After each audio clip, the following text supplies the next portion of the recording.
ทุกคนเคยรู้สึกแบบนี้กันบ้างไหมครับทำงานเสร็จไม่เคยตรงเวลาอ่านหนังสือก็ไม่ทันงานก็ทำไม่เสร็จอยากมีเวลาทำอะไรอย่างอื่นแต่ก็ไม่มีเวลาทำเลย24ชั่วโมงใน1วันมันดูเหมือนจะไม่พออันนี้คือปัญหาที่ผมพบเจอตอนแรกๆที่มาเรียนที่อังกฤษนะครับโดยเฉพาะเมื่อผมต้องปรับตัวในการเรียนที่นี่ด้วยวันนี้ผมจะมาแชร์เทคนิคที่ผมได้ใช้จริงนะครับแล้วมันก็ได้ผลด้วยทำให้ผมมีเวลาในการเรียนได้ดีแล้วก็มีเวลาเหลือไปทำอย่างอื่นที่ผมอยากทำครับวันนี้ผมจะมาแชร์5เทคนิคและเครื่องมือนะครับที่ผมใช้ในการจัดการเวลาทุกๆวันของผม Eisenhower Matrix นะครับมันเป็นตาราง4ช่องที่จะให้เราจัดการสิ่งที่เราต้องทำได้อย่างเป็นระเบียบเรียบร้อยนะครับในช่องแรกบนซ้ายนะครับคือช่องเกี่ยวกับด่วนแล้วก็สำคัญมากเช่นอะไรเช่นงานที่ต้องจะถึงเดดไลน์แล้วเธอมาทางขวานะครับมันเป็นงานที่สำคัญแต่ไม่ด่วนงานพวกนี้สำคัญแต่ไม่ด่วนเช่นต้องอ่านหนังสือสอบปลายภาคอย่างนี้สำคัญแต่ว่ามันอยู่ตอนปลายภาคเรื่องนี้นะครับให้เราวางแผนที่จะทำมันลงมาทางซ้ายนะครับอันนี้คือที่สำคัญแต่ไม่เร่งด่วนอันที่สำคัญแต่ไม่เร่งด่วนเช่นงานกลุ่มนะครับเราสามารถมอบหมายให้คนอื่นทำไปก่อนก็ได้ล่างขวานะครับเหลือไม่ด่วนแล้วก็ไม่สำคัญแล้วอันนี้ก็ไม่ต้องทำครับตัดทิ้งไปเลยข้อที่2นะครับเทคนิคนี้ชื่อว่า time blocking นะส่วนตัวผมใช้ Google Calendar นะครับผมโอเคนะครับเดี๋ยวผมก็จะมาโชว์การใช้ Google Calendar ของผมว่าผมทำยังไงบ้างและนี่ก็คือ Google Calendar คร่าวๆของผมนะครับตารางเรียนของผมจะแบบจัดสีไว้แต่ละอย่างเลยนะก็คือตารางเรียนจะเป็นสีชมพูนะครับช่วงติวช่วงทบทวนจะเป็นสีน้ำเงินช่วงที่ทำอะไรเกี่ยวกับตัวเองจะเป็นสีเขียวแล้วถ้าเป็น Society ในมหาลัยนะครับพวกชมรมอะไรต่างๆผมจะแบบสีน้ำตาลนี่นะครับผมชอบทำ Google Calendar เนี่ยตอนคืนวันอาทิตย์นะครับเพราะว่ามันจะได้แบบแพลนทั้งสัปดาห์ไปได้วันนี้วันจันทร์นะครับพรุ่งนี้ผมนัดเพื่อนไว้ตอนบ่ายสามจะไปยิมกันก็นี่มาเลยตรงบ่ายสามถึงบ่าย4 โมงประมาณบ่ายสี่มาแล้วก็เขียนว่ายิมแค่นี้นะครับเราก็จะมีบล็อกเวลาของเราไว้แล้วเช่นวันพุธนะวันพุธผมเรียน2ชั่วโมงตอนเช้าใช่ไหมเลคเชอร์2เลคเชอร์2ชั่วโมงแล้วผมจะติวประมาณชั่วโมงครึ่งในแต่ละวิชาแล้วผมก็แบบช่วงนี้มันยังไม่ใกล้สอบนะครับมันเพิ่งสัปดาห์ที่2ที่ผมเรียนตอนเทอม2ผมเลยจะไม่แบบเคร่งครัดอะไรมากผมก็เลยจะแบบแค่ชั่วโมงครึ่งก่อนเรียนเสร็จก็น่าจะกินข้าวแล้วก็เริ่มติวสักประมาณบ่ายโมงครึ่งแล้วกันให้เวลาตัวเองกินข้าวสักชั่วโมงครึ่งนะครับเพราะว่าผมชอบทะเลถลายไปเรื่อยจนกว่าจะได้กินข้าวมันนั้นแล้วอีกอย่างหนึ่งก็คืออย่างที่บอกนะครับว่ามันยังไม่ใกล้สอบผมไม่อยากแบบฟิกซ์ตัวเองมากเกินไปผมจะเปลี่ยนเป็นสีฟ้าแล้วกันแล้วก็เขียนว่าวิชา CH 2.8นะแค่นี้นะครับถ้าใครอยากดูวิดีโอลงลึก Google Calendar รายละเอียดลึกกว่านี้เนี่ยก็กดไลค์มาเยอะๆหรือคอมเมนต์บอกก็ได้นะครับเพราะว่าถ้ามีอันไหนที่สำคัญที่สุดเนี่ยผมจะให้เทคนิคนี้ที่สำคัญที่สุดสำหรับผมเลยมันช่วยผมประหยัดเวลาไปแบบเยอะมากนะครับ Google Calendar ผมรักอันนี้ผมรักแอปนี้มากเลยเทคนิคที่3นะครับก็คือแตกงานใหญ่ให้เป็นงานย่อยๆนะครับโปรแกรมที่ผมใช้ก็คือ Notion แล้วก็ Todoist ครับที่ผมใช้ Notion ก็คือผมใช้ทำ YouTube วิดีโอ YouTube นี่แหละแล้วก็การติวสอบใน Notion มันสามารถทำเป็นแบบคันบันบอร์ดว่าถ้าผมจำไม่ผิดมันน่าจะเรียกอย่างนี้แต่น่าจะผิดแหละใน YouTube มันต้องมี Research ใช่ไหม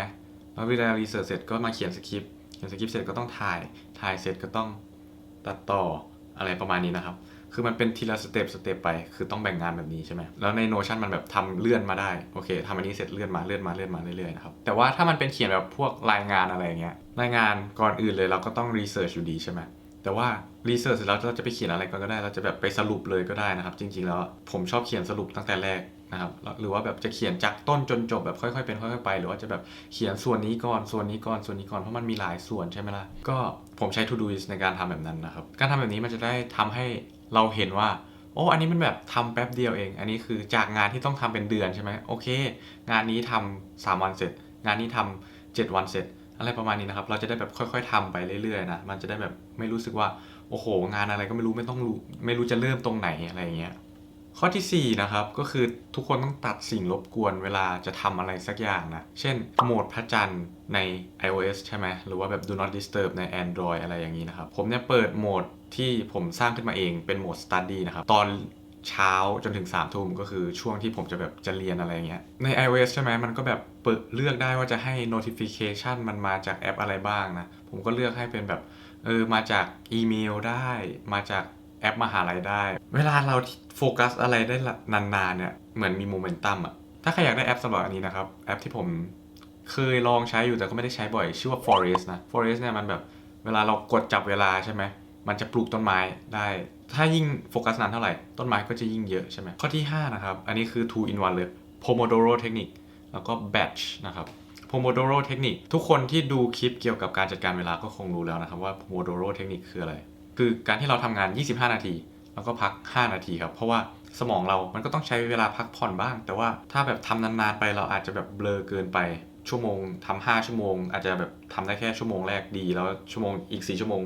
สมองเราไปไหนเราก็ไม่รู้จริงไหมล่ะแต่การทำทุกๆ25 นาทีแล้วก็พัก5 นาทีนะครับมันให้สมองมันพักบ้างนิดนึงแต่ว่าการที่เราพัก5 นาทีอ่ะเราอย่าไปทำอะไรให้มันเกิน5 นาทีนะเว้ยแบบบางทีอาจจะพัก5 นาทีแล้วเลื่อน TikTok อย่างนี้คือจาก5 นาทีมันจะกลายเป็น5 ชั่วโมงนะครับทุกคนให้สมองได้พักแบบไปเดินเล่นออกไปข้างนอกหรือฟังเพลงอะไรอย่างนี้นะครับแบทช์ก็คือการทำอะไรทีเดียวนะครับเช่นการตอบอีเมลใช่ไหมผมจะตอบอีเมลแบบตอนเช้าผมไม่ค่อยตอบหรอกผมแค่อ่านกับตอนเย็นผมจะอ่านอีเมลแค่ตอนเช้าครับคือตื่นมาแบบตอนอาจจะอ่านตอนกินข้าวหรือว่าแบบอาจจะอ่านตอนแบบไปห้องแล้วครูเขายังไม่มาอะไรเงี้ยก็อ่านตอนคนที่ส่งมาระหว่างวันอะผมจะไม่อ่านเลย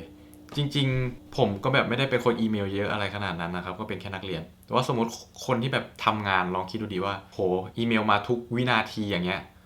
คือการที่เราทำงานที่เราทำอยู่แล้วก็แวะไปตอบแวะไปนู่นแวะไปนี่นะครับมันก็เหมือนการเราหลุดโฟกัสอะเราควรแบบโอเคตั้งเวลาไว้ว่าตอนเช้าตอบอีเมลตอนเที่ยงตอบอีเมลตอนเย็นแค่3 ชั่วโมง1 ชั่วโมงตอนเช้า1 ชั่วโมงตอนเที่ยง1 ชั่วโมงตอนเย็นอะไรประมาณนี้นะครับอันนี้คือแบบตัวอย่างเฉยๆแล้วนี่ก็คือเทคนิคที่ผมใช้ในการจัดการเวลาของผมนะครับทุกคนไม่ต้องใช้ตามผมเป๊ะๆก็ได้นะเพราะว่ามันก็แบบที่ผมใช้แล้วก็แบบได้ประโยชน์สำหรับตัวผมเองเฉยๆเลยมาแชร์ให้ฟังนะมันอาจจะแบบไม่ถูกต้อง 100% หรือว่าอาจจะไม่ดีเพอร์เฟกอะไรอย่างนี้นะถ้าใครมีเสนอแก้ไขเนี่ยก็ช่วยคอมเมนต์มาด้วยนะถ้าเทคนิคนี้มันช่วยทุกคนนะครับก็ช่วยคอมเมนต์มาบอกผมด้วยนะแล้วที่สำคัญที่สุดเลยนะครับการแบ่งเวลาเนี่ยเราต้องแบ่งให้มีความเป็นตรงกลางนะไม่ใช่แบบโอ้โหเราจะแบบเรียนหนักทำงานหนักทั้งวัน24 ชั่วโมงมีแต่งานอย่างนี้ไม่ได้หรือว่าเราจะแบบเล่นอย่างเดียวแบบนี้ก็ไม่ได้นะครับเหมือนที่พระพุทธเจ้าบอกครับ สายพินที่มันแบบจะเพราะใช่ไหมถ้ามันหย่อนไปมันก็ไม่เพราะถ้ามันตึงไปมันก็ขาดใช่ไหมแต่ว่าถ้ามันเป็นตรงกลางมันก็ดีดออกมามันก็จะเพราะนะครับถ้าเกิดใครชอบคลิปในวันนี้ก็อย่าลืมกดไลค์กดแชร์กด subscribe ไปด้วยนะครับจะเป็นกำลังใจให้ผม